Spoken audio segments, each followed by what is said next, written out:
Everyone welcome करुँच मोर new fresh blog को। ये आपण मैंने देखिए भावुथे ये कौन ये हूँ छतु माने बटम छतु से छतु को आम आज पोड़ुचु पखाड़ भात सह छतु पोड़ा। एबे आम या चुली पोड़ुचु आ गैस पोड़े भल हेनी तेणुक आमको चुली पोड़ापी पड़ा आ चुली आम स्टार्ट कर पोड़ा आ चुली पोड़े चुली पोड़ाटा टेस्ट तार टे अलग आपने जानी गैस पोड़ा ठारू चुली पोड़ा बहुत छाड़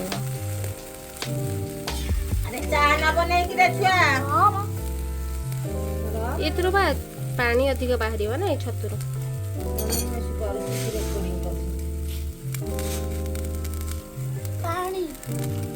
पानी बाहर ना छतुर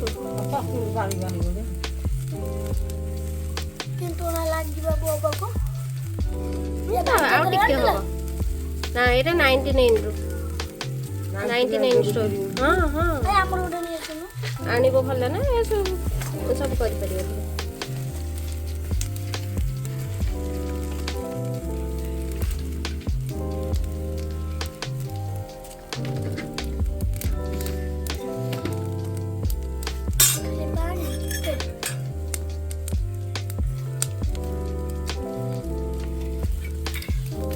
हब बोधे ना कौन ना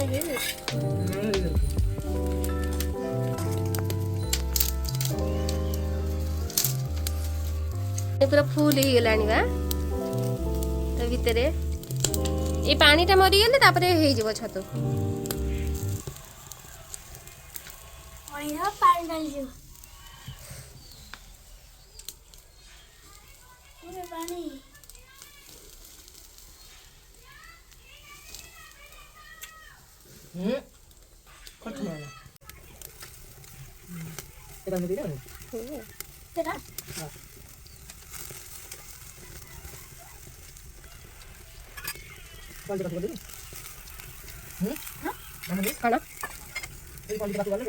ना मो रखला लंका ये आम छतु सह दीटा सुखिला लंका भी पकईकि पोड़ी देचु आ सुखिला लंका छतुरे मिसेक चकटिले ता टेस्टा आहरी भल लगे से दीटा लंका पोड़ी देलु।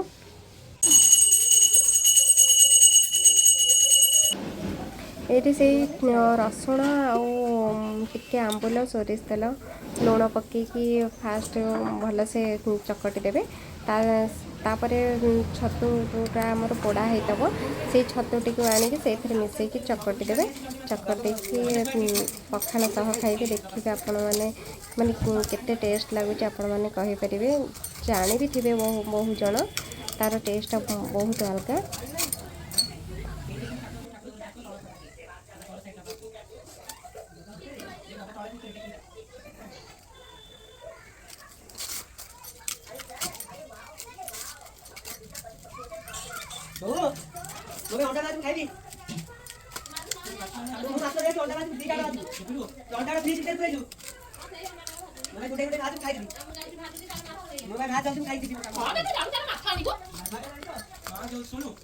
ये आमर पखाड़ भात आसिक थुआगला आम पखाड़ छतु खाई पार्लर बाहरी जीवु ये मो सांगे भी आमर जड़े टिकी पुआ सी भी मो संग पखाड़ खाऊँ कहीं से केवे आगुरी छतु पोड़ा खाइनी ये सी खाई कहे हाँ भल लगुच टेस्टी लगुच। ये वीडियो जब आपको भल लगी था लाइक सब्सक्राइब करा भूलें से पर्यटन मुझे रोचे पुणी देखा नेक्स्ट वीडियो रे। नमस्कार जय जगन्नाथ।